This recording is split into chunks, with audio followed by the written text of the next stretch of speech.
Hello, good evening. Welcome to, well, an edition of Unstuck Talks. Well, we haven't talked in a while to a therapist, and we're glad to kick off late, mid 2019 with talk to one of our favorite therapists. She's a Canadian therapist who has supported the film for a while and is doing some really interesting things in Canada. She can talk to us about the Canadian mental health system as well as just her interactions with OCD and kids and things that she's seen around. So this is going to be a really good time to talk to Janet, and we'll invite her in a second.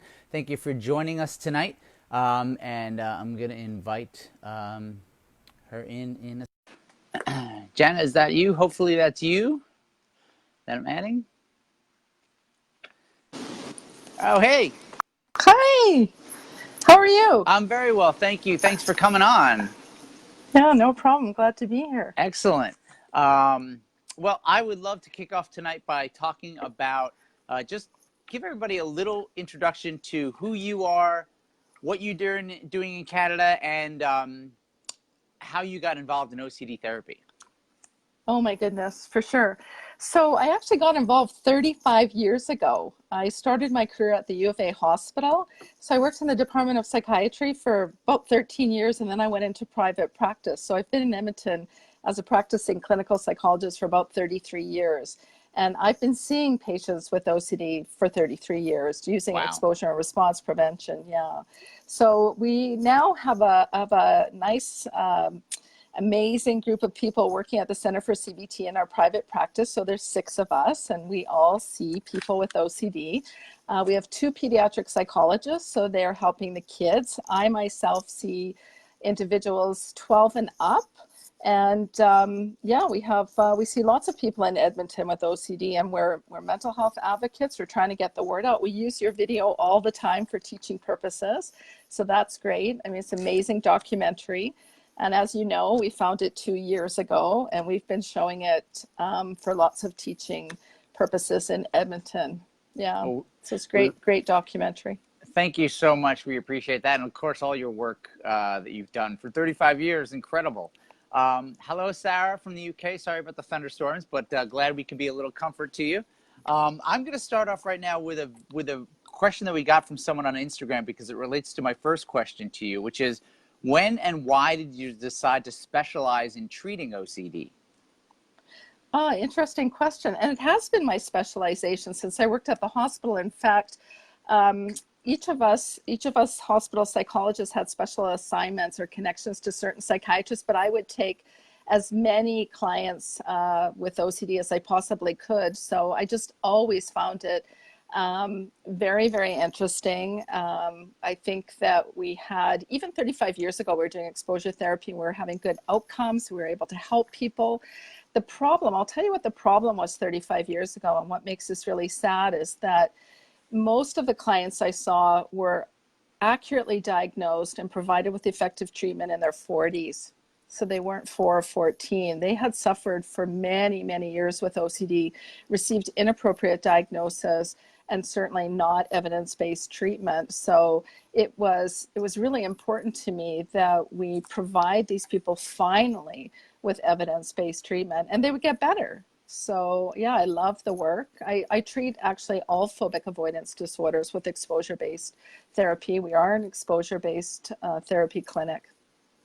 I will, when we're finished here, or maybe you can put the comment to the link to your site. That way, if anybody's watching, whenever they watch, they'll be able to kind of reach right out to you guys, especially if they're in the Edmonton area, which would be fantastic. Folks, if you're tuning in and want to ask a question, Janet is an OCD expert, been treating people for over 35 years, and we're just kind of talking about her career, but we're also going to kind of go into some of the new interesting things that I think are really cool when it comes to exposure therapy and using VR, virtual reality, to kind of do exposure therapy. But before I get into that, what is a challenge, that you're faced with every day, whether it's patient-wise or healthcare system-wise, when it comes to mental health and doing your job every day?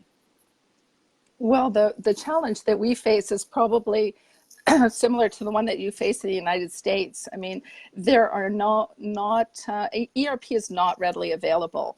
So, and we don't have a free clinic here. So, you know, we have socialized medicine, so psychiatry are free. We have some psychologists working in the system.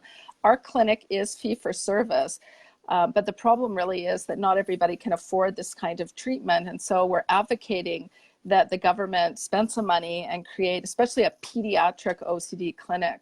And so there'll be early intervention. But it's tough because lots of people go without appropriate services. They actually are given non-evidence-based treatments that can make them worse. So it's a real challenge here in Canada as well. There just are not enough clinicians doing this kind of work. Do you find that most of the patients that come to you, whether they're kids or teens or adults, are coming because they've gotten the wrong treatment first, or you know, they are looking for, like, you know, immediate you know, emergency treatment? So what we're seeing is pretty cool. We're actually seeing teenagers that are looking up OCD on the internet, looking at exposure response prevention as a treatment of choice, and telling their parents they think they have OCD and they want this kind of treatment. So it's really cool. So a lot of people that actually call us are looking for exposure and response prevention. Now, sometimes for sure, we're going to see people with OCD that have had years of inappropriate treatment. And that's unfortunate because you can actually certainly make people a lot worse, for example, by providing them with lots of reassurance.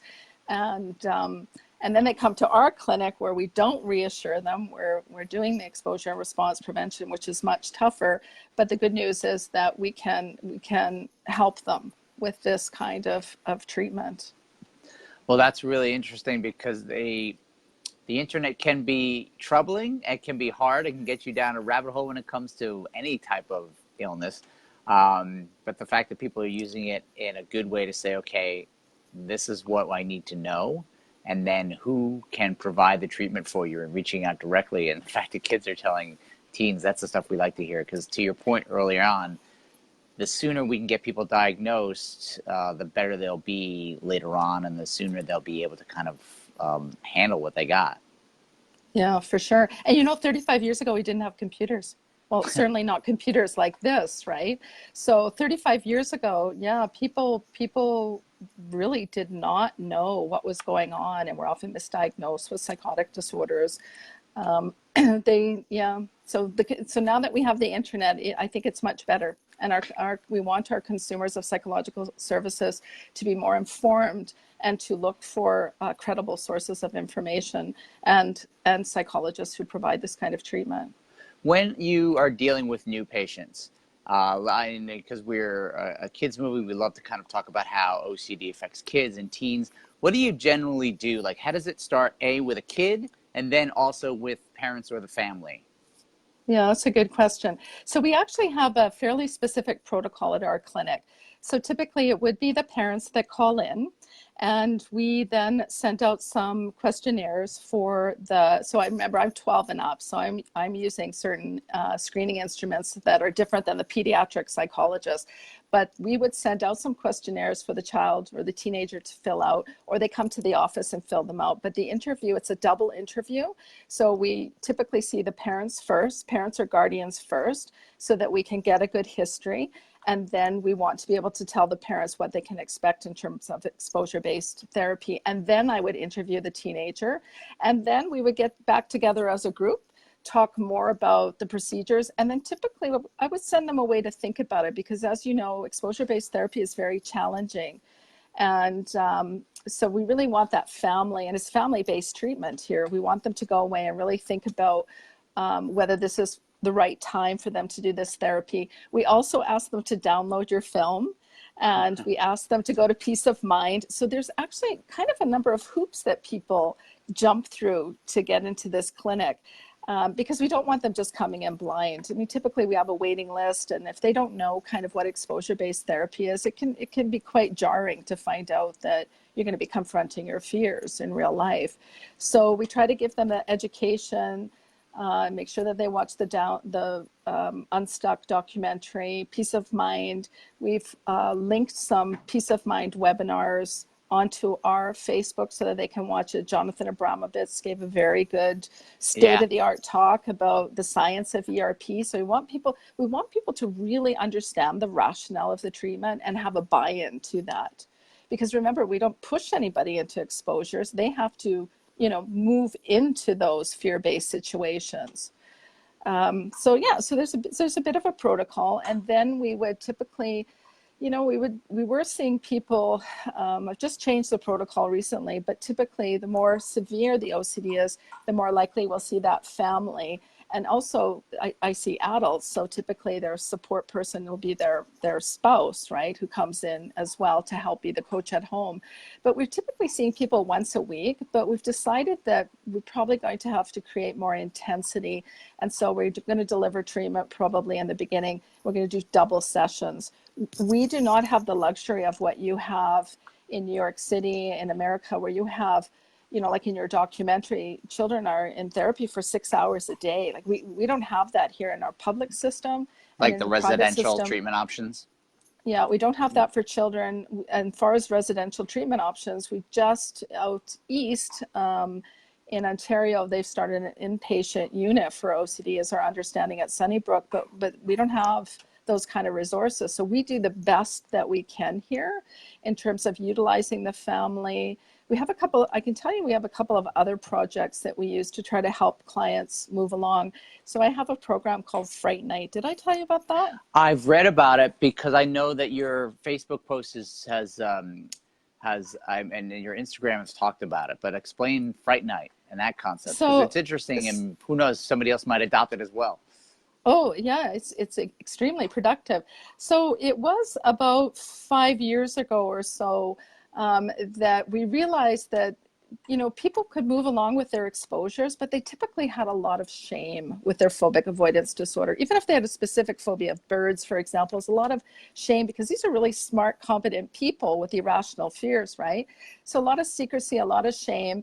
And we thought it would be interesting to put people together who have OCD, panic disorder, social phobia, specific phobia, any kind of phobic avoidance disorder, and put them together in a group for an evening. And my next group is Tuesday night. So it's 6:30 to 8 o'clock. We ask people to sign up. We have a maximum of 8 people. And then the purpose of that is twofold. They can do an exposure that night. So let's say you're a 22-year-old college student and you're going to fail out of university because you're too afraid to give a speech. So you've got really bad performance anxiety. At Fright Night, you can practice being afraid by standing up in front of our group and giving a 5-minute speech. That's your exposure. Anything, you can do anything that basically allows you to practice being afraid. And so that might be in the office or it might be out of the office. So another therapist might go with that client off-site to do some exposures around the dumpster or maybe at the drugstore across the street. So people had an opportunity to get group support for their exposure. And the other most important thing is they realize when they look around the room that everybody looks perfectly normal, smart, competent, lovely people with irrational fears. And it was obvious that this was extremely productive and freeing for people. And then they could come to this group, and even if you don't have the same phobia, people got it. And so we just started running it about once every 6 weeks. There's no charge for it. In fact, the only thing we ask is a $15 donation that we give to our new OCD support group that was started in Edmonton. So we give $15 from each client. They make the donation, and then we give it to the OCD support group. So that's really great. We also have a meet and greet. I'm sorry, it's so important to have that sense of, I'm not alone, or, that's even like, that's your issue, this is mine. So this camaraderie is, there's a sameness, but then there's also that like, oh, that's your thing. I have no problem with that thing. This is my thing. And even my daughter, when she was younger, she did group therapy, and there was this, it allowed them to kind of feel accepted, also feel like, it's okay to have my thing because others share a similar thing, even though it's different, or my thing's different than somebody else's, but at least we're all here together. That's true. So the content of the concern is different, but it boils down to several common denominators, right? And so that's extremely powerful. The other thing is we laugh a bit, you know, we have a bit Yeah. of fun. Usually there might be a theme. It's very informal. Like we like to talk about neuroscience when we get together and kind of explain that this is a neurobiological disorder and how fear pathways work. That's been really great. And the other thing that we developed here was something called meet and greet. So that meant that if you, well, I can tell you the very first client that we thought about doing this for was, it was many years ago, but maybe it was a woman in her 30s with emetophobia. And she thought she was the only mom in Edmonton who had a fear of vomiting. It was very much controlling her life. And I said, well, you're not. It's fairly common. Would you like to meet somebody? And so basically she met a client with the same kind of problem, and that was very empowering for her as well. In fact, the therapist, I want to introduce you to my colleague. Her name is Dr. Jody Barjosen. So she's my collaborator in all of these projects. So Jody, when Jody was a PhD intern, right? Doing her internship, and she facilitated that meet and greet. So usually if we have an intern, they facilitate that. And again, it was no cost to the client. So it was a way to kind of save money in terms of treatment expenses, but have, you know, potentially a better outcome. And then we developed therapist assisted exposure. So what Jody would do when she was our intern is after a session with the client, whether it wouldn't matter what phobic avoidance disorder we were treating, Jody would sit in on the session and then go off site with the client to do real life in vivo exposures. And again, I mean, we weren't charging for that. So we actually think our clients had better outcomes. And then Jody would get an hour towards her, you know, her hours for her internship, but the client would benefit. And so we try to work together as a team here as much as possible and afford people lots of opportunities. Well, I mean, from the therapist side, that really it's very helpful. I know one of the best pieces of advice that we got early on when we were looking for a therapist was ask if the therapist will come to your home or the place where the OCD is the problem. For sure. Because you want to see if that person is committed to get off the couch or get out of the room, get out of the session and handle, you know, not every week, but if needed, to deal with it. For sure. And to that point, I wanted to ask, how do you coach, ask, talk to, explain like the parent involvement exposures? Because a lot of that stuff will be responsible, you know, the parent or the loved one will be responsible for making sure it happens, or making sure it keeps up, or, you know, keeping the schedule or not reassuring. So how do you kind of coach and help family members with doing the exposures?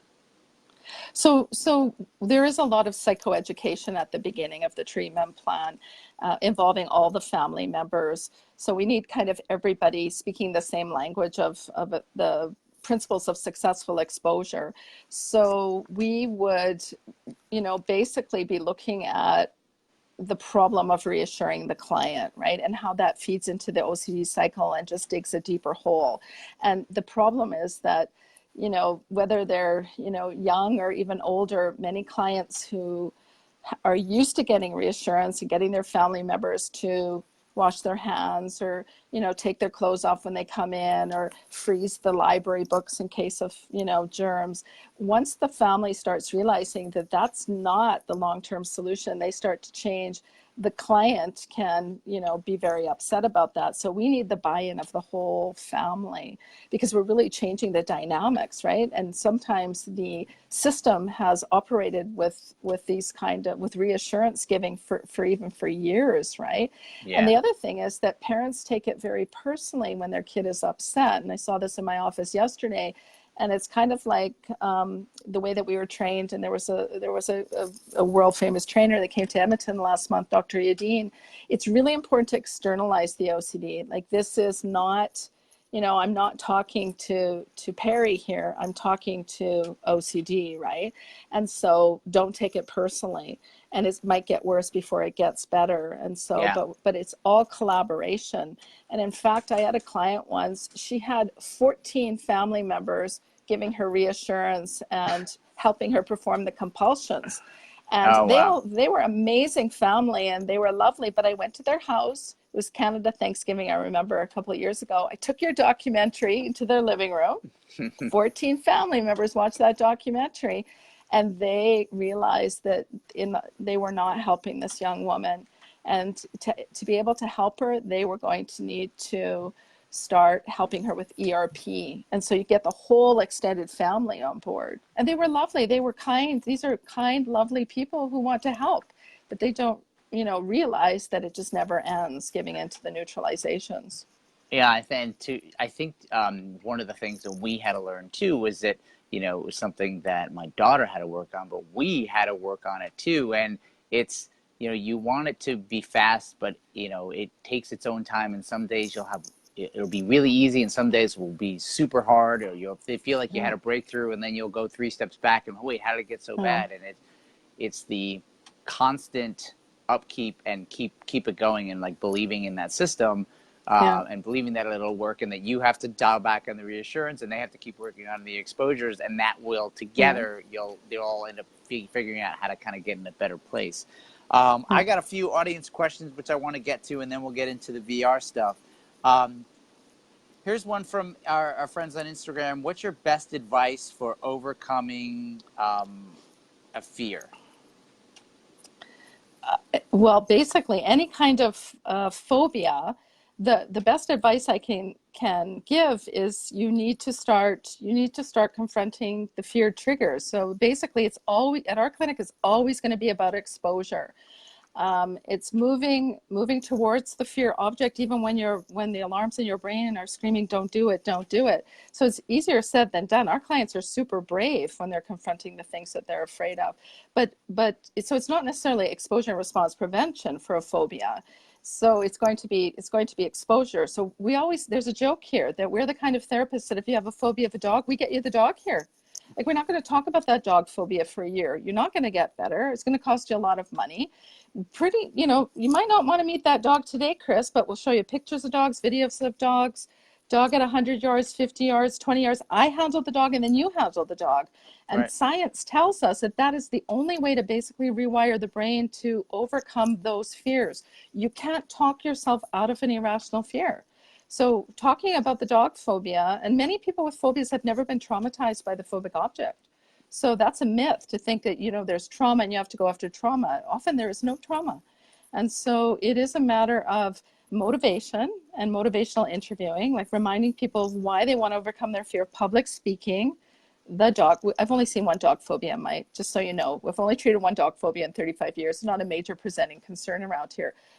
But stage fright is huge here. Yes. Yeah. We see so many students who are going to drop out of university, and they're not going to get better just talking about the problem. So that's why we might scare a few people away when we talk to them on the phone for the intake, because we're very clear that if you're looking for exposure-based treatment, we're the people who are going to help you with that. I mean, it's big advice for anything, OCD, or like you said, any phobias. Yeah. You got to figure out that you're going to have to confront your fears. And you also, by explaining the dog scenario as an example, talked about how you're going to kind of work on a systematic way to get to that point where you're actually face-to-face with that thing in general, whether it's starting easy with pictures or stories and then getting to the point where that is there physically or you are there with it. Yeah. Over time, and sometimes it could be fast and sometimes it could be slow, but the fact that you're going to have to confront.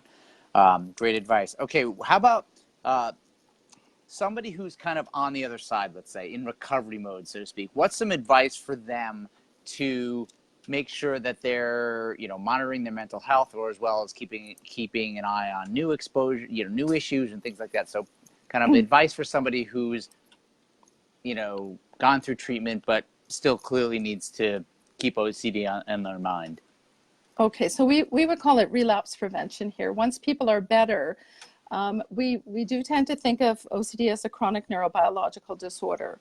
So it's entirely possible that once you've had a good outcome, say at this clinic, that we don't know if 1 or 2 or 5 years from now, the OCD might decide to take a different kind of form, especially if you're stressed. Like, we don't know what's going to happen to you in your life down the road. So stress doesn't cause OCD, but it can exacerbate it, like stir the pot. Yeah. And so we remind people to kind of look for the red flags. And so we've had a few phone calls lately from our clients who are calling because they're wondering if the degree of worry is so disproportionate that it might be an OCD manifestation. And so we just tell them, we'll come back in, let's revisit our basic key concepts, and then say, well, yes, this is new content. This worry that you have about your child or your child's health does look like it's obsessional. It might be an OCD manifestation. Let's go back to the basic principles. But we're not starting at square one, because Right. they already know the drill, right? So we're their therapists pretty much forever. So we're the guys who do the booster sessions down the road, remind people to call us if there's any concerns. I mean, hopefully people stay well forever, but that's sometimes not that realistic. You know, OCD is pretty clever at sort of trying to Yeah. mess with people's lives, right? And you also bring up a point where, you know, the goal of therapy or OCD therapy is to see somebody for a time, but then you know, you should not need us anymore. But if things come back, we're there to help you out, whether it's booster sessions, come back for you know, another few weeks or whatever it is, but you know, you're there to help, and then, you know, hopefully you're able to kind of self-sustain it or handle it yourself. Here's an interesting, I actually have heard this question asked a lot, but I'm interested at the response. Are you surprised by what your patients say about their symptoms? You know, whether they're explaining what their obsession or compulsion is. Are you ever surprised at, you know, what somebody's OCD issues are? At the content? Yeah. No, but usually people, before they tell me, they preface it with saying, you know, there's something I'm not sure I should tell you because it's, I'm not sure, it's kind of weird, and I don't know what you'll think. And I said, I've heard everything. I've been a psychologist treating OCD for 35 years. I don't think there's too much you could tell me that I haven't heard or I haven't read. So honestly, nothing too much surprises me after all these years. No. I think that's one, and it's one of those questions that I think people want to ask because they think mine might be different, and then therapists, especially seasoned therapists, are always like, no. I've heard every flavor. I've tried all the different recipes. When when does a patient's intrusive thoughts perhaps concern you, or when does something might cause concern for you to go, okay, you know, maybe we need to that's the question. I'm not really sure how you want to answer that, but the question is, how does when does a patient's intrusive thoughts concern you? When is something concerning to them or their families? Well, I think sometimes like harming obsessions are of concern to the client for sure, and to their families, but we do a pretty good assessment at the beginning, a pretty good workup to determine that this is ego dystonic, right? Intrusive, unwanted thoughts. And so it really doesn't matter what they are. If they're a manifestation of OCD, they're all going to be treated the same way. And remember, harming obsessions can take any form: a fear that, you know, that you'll put your cat in the microwave, that you'll stab your husband when you're sleeping, and, you know, sleepwalking, that you'll smother your child, that you'll drown your baby. So we do a pretty good assessment of making sure that this isn't some other kind of psychiatric problem. But honestly, by the time people come here, like, I must say that in 35 years, we've only seen harm obsessions, like ego dystonic harm obsessions. The problem here is when the therapist doesn't really understand that these are ego dystonic, right? That these are not, it's not postpartum depression or psychosis. And we just saw a case like this because the patient went into the emergency room and the first psychiatrist said, oh, this is serious. Oh, this is postpartum. I think maybe you shouldn't really, be alone with your baby. Your husband should always be there. Now, very luckily, second psychiatrist is actually a CBT psychiatrist. We don't have that many in Edmonton. But she did the assessment, the second assessment, and it was clear that this was OCD. And remember that the patient in emergency was beside herself. She had this child that she absolutely adores and loves, and she thinks she's going to lose control and harm her child. So that we were very lucky that situation got corrected super fast. The psychiatrist took her into the practice, and then the patient's actually seeing my psychiatric resident under my supervision for treatment, and has done very well in a very short period of time. But sometimes we're not that lucky. Yeah, I mean, the right diagnosis, especially like who you might talk to or how you get there. We certainly have our story of luck, our first therapist was an art therapist, and very quickly, very like within the second or third week, said, I can't help you, you need to find an OCD therapist that can help you. And it was, looking back, at first it was like, oh my God, what do you mean you can't help us? But looking back, it was a godsend, because it allowed us to get somewhere faster and get to the right help sooner. All right, let's talk to, when we talked in April and I met you in person, you were saying, we're starting to test VR. And I was like, what? That's cool. So let's talk about virtual reality for exposure. What led you to think about it? What led you to start, working with it? And how does that all work? Sure. So it's a bit funny around here because I'm super low tech. I mean, the reason that Jody Barjosan is here, she's helping me speak with you because I didn't know how to do this. So she's actually the star of virtual reality. This has been kind of her thing for a number of years. So virtual reality has been around for about 20 years. The problem always was it was way too expensive for a private clinic to even go, buy what we needed. So more recently, though, it has become more affordable, and Jody's been very interested because she's super high tech, and we're both, exposure-based therapists. So we have the software now and the hardware to put our clients into virtual reality. And so just this past, and for any kind of phobic avoidance disorder, the data is not there right now that shows, much for OCD. We need more research in that area, but we're thinking that if we can help people who can't do hardcore in vivo, and we can give them a stepping stone, we want to be able to do that. So on Saturday, Jody and I met with a young woman in her early 20s who had never had an inoculation, a needle, dental work, any sort of IV lab work, because she has a profound fear of needles. Now, we are fortunate this client is extremely motivated, and she is working on her exposure with her coach at home. That would be her dad, and he's been helping her. So, of course, the family member has been instructed on how to do exposure, but we actually put her into the experience, and it was remarkable. Like, it's not that hard to trick the brain into being afraid. Like, she was clearly afraid, and we're measuring physiological response. And so what you do is just like regular exposure. You expose her to the scenario, and then you repeat, and you're repeating, and you're talking to them about their experience. So, except that it's not real, and all she has to do is close her eyes, and she's out of the scenario. So is she wearing like a VR headset? Is it through the computer? Okay. So does she have the controllers?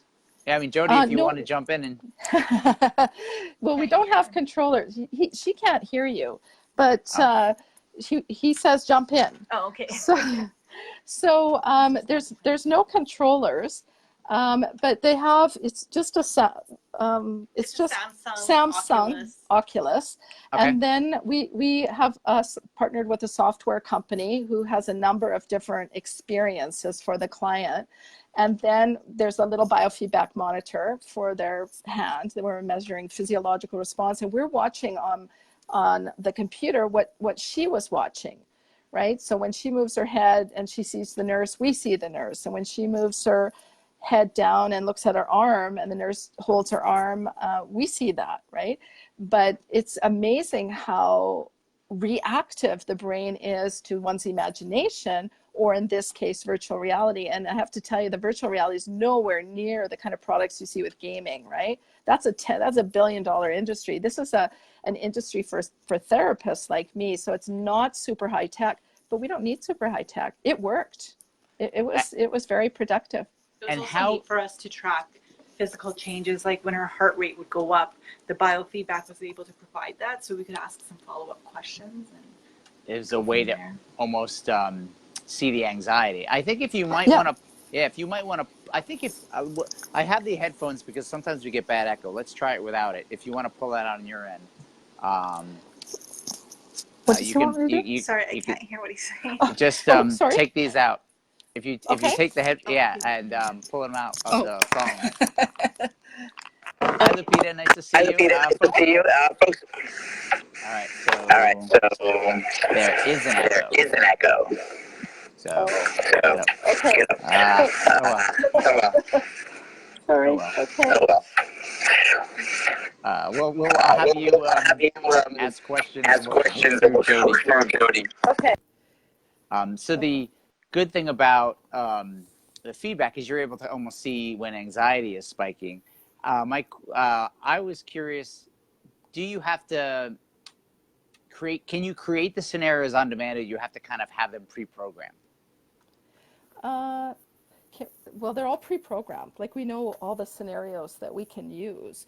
So if you do have like a dog phobia, animal phobia, we know we have that vignette, and we will prepare for the session by, pulling it up on the computer. So if you have a fear of the dark, like we can put you in a dark room, and we can put you in a bathroom. So the exposures that we have right now in the series is the, not so clean bathroom exposure therapy. Now we haven't used that yet. We're not sure exactly the kind of response we're going to get, but we're very excited to see that maybe this has some utility for our clients. I think it's fantastic to be using technology in a new way. I mean, that's what so clearly you guys had to set out with the software company, create scenarios. I would imagine a whole list. Did they come to a list, or you said, here is a bunch and go create scenarios that match this? No, I actually, I wish, but no. Actually, this is a company in Spain that some of the listeners might, or the therapists who are listening might know about. Its name is Phobias, Psious in Spain.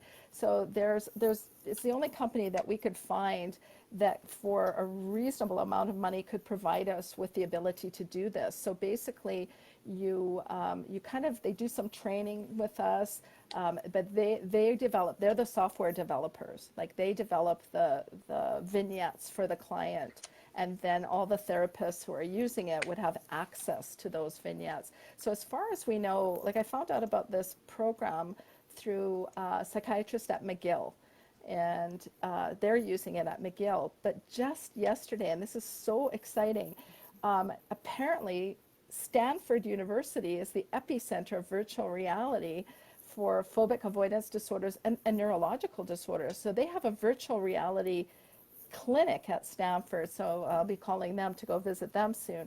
The other thing is there's a virtual reality conference in March in California, because Cedars-Sinai in Los Angeles is using virtual reality too. So that's very exciting. So Jody and I will probably go to the conference just to kind of learn more about, again, we're just at the beginning of this, but we are super, super excited. So the epicenter of the research is in your country, not ours.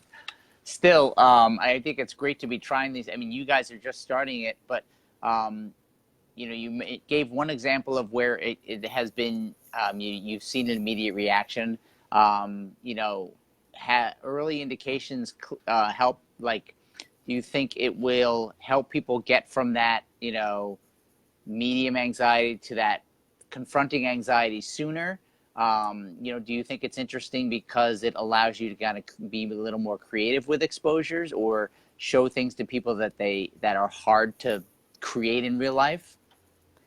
Well, we definitely think that we created a cognitive shift in this young woman, because she was afraid. We could see that she was afraid. You don't even need a monitor.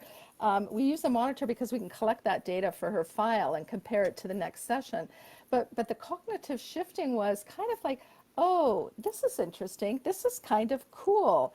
Wow. And so instead of pure fear, we now have kind of cultivated a curiosity, which is exactly what we want. Curiosity is a lot better than fear.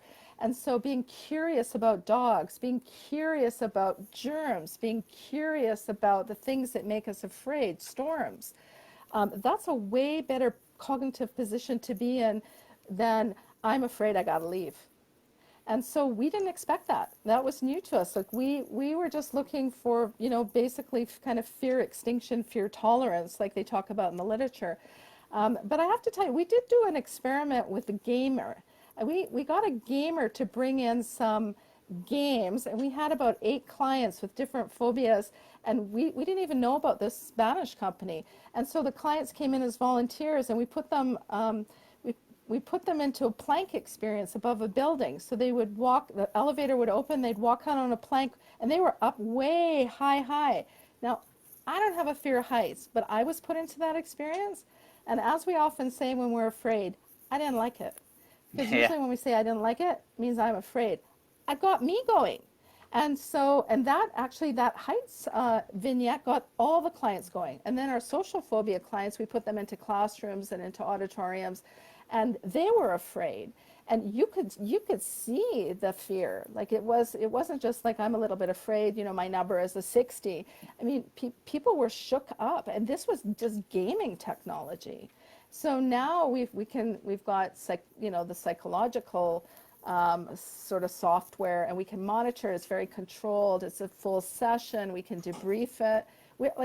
It's really very, very cool. It's very, very, very, very cool. Another So shift that also happens in session is clients feel confident to start practicing different coping mechanisms. So our client with a needle phobia was actually practicing her breathing, practicing her posture, her self-talk. In the Cliff one, everyone was practicing walking and taking some risks. So it was kind of interesting that people felt more confident to try new behavior through virtual reality. Yeah, we're looking for, what exposure is? It's about developing confidence, right? It doesn't matter what the fear is. It's all about becoming more confident. You don't have to be certain about the outcome, but becoming more confident. yeah, I mean, I actually just want to remind everybody we're talking about something that's kind of new that I love the fact that you guys are trying it when it comes to exposures or just phobias in general, virtual reality, and kind of using that to kind of push boundaries from a therapy perspective, but also just from a scientific perspective, both for clinicians and patients. What do you guys hope that VR can will allow you to do? Best case scenario, what do you hope that your study will do? I think the best case scenario is that we are going to be able to help people who just refuse to do in vivo exposure. Like there's just no way that they would do it, that we can give them a bridge to do. We still need to do the real life exposures, but this will be their stepping stone. This will be their bridge. This will help a group of people who are too afraid to do real life exposure. And that group is out there. I mean, even to make the call here, people are terrified because a lot of them, their doctors have told them what we do, right? So Yeah, if we can give people a bridge, that's what we want to do. that's awesome. Well, I kind of want to now have you guys on in 6 months or a year. We'll talk about the results. I would love to kind of wrap up. Just talk to me about OCD in the Canadian community. Like, where can people find resources? Are there mental health conferences? What's going on in the OCD advocacy world and when it comes to Canada? Oh, Well, we know that Edmonton has a new OCD support group, and they base their program on the GOLD program of Jonathan Grayson. So that's really good. That's new in the last year. We know that Calgary, the city of Calgary, did develop a small pediatric clinic for OCD kids. So that's exciting. I would say Dr. Suchman over at McGill is a world expert, so she has a very good program, much bigger program than we have here, right, at this small private clinic. Peggy Richter's at Sunnybrook. Martin Antony is over with the Hamilton group, so they do a lot of exposure-based work. And certainly we are seeing more clinicians start to train up in this kind of therapy. And Dr. Yadin was just in Edmonton. She did 4 days of prolonged exposure therapy and 4 days of OCD training. So there were 39 therapists that got training at that workshop. So that's fantastic that they could bring in. The University of Alberta brought in a world expert. So it's good, but it's not good enough. And we need the government to start spending money on like a specialized clinics for OCD and anxiety disorders. It's a cost-effective way to deliver treatment when you can have people in psychoeducational groups and exposure groups. If they gave me the budget, I'd be happy to run that clinic for them. I know, and it's like, and sometimes that public pressure or the public organization, the public charity can, it not only be the awareness and disseminating the information, but also connect the therapists together, because it sounds like that is happening. And if you had the other side of it, where you had the Canadian OCD Foundation, you would be able to get maybe some of the some people with financial resources, as well as parents involved, people with advocates involved, to kind of like put pressure on everybody. So where do you, when somebody comes in, they say, I want, like, where can I help? How can I help? You've helped me, now I want to help. Where do you usually tell them to go? Is it to the U.S. Foundation? Is it to OCD Alberta? It would be OCD Alberta. They can use volunteers. Yeah. Yeah, it's called Alberta OCD Foundation. Alberta OCD Foundation. Yeah, I'm that's where gonna we would refer our clients there for the support, and then clients, they could use a lot of assistance. So that's a good place to go if people want to volunteer. Fantastic. Lastly, I would say, you mentioned this before about people using Google as a good resource to kind of figure out exactly what the good evidence-based treatment is. And you talked about our film, which we appreciate, and Peace of Mind Foundation. Any other books or resources? Somebody checking in on it, just learning about OCD. Where would you say, like, start here, or read this, or just like an idea of a resource to go to? There are so many good books. Like, there are just so many. So usually, like, clients, we do encourage, psychoed. Sally Winston has a new book on intrusive unwanted thoughts, so that's a good one. But usually what we do is we kind of tailor our recommendation depending on kind of the client's concerns. But there are so many great products now compared to 35 years ago. I know. There are so many. You don't even have to read a book. You can watch Sally Winston. I'm sorry, I forgot her colleague's name, but they have a webinar. Like, if you don't want to read a book, you can watch a webinar.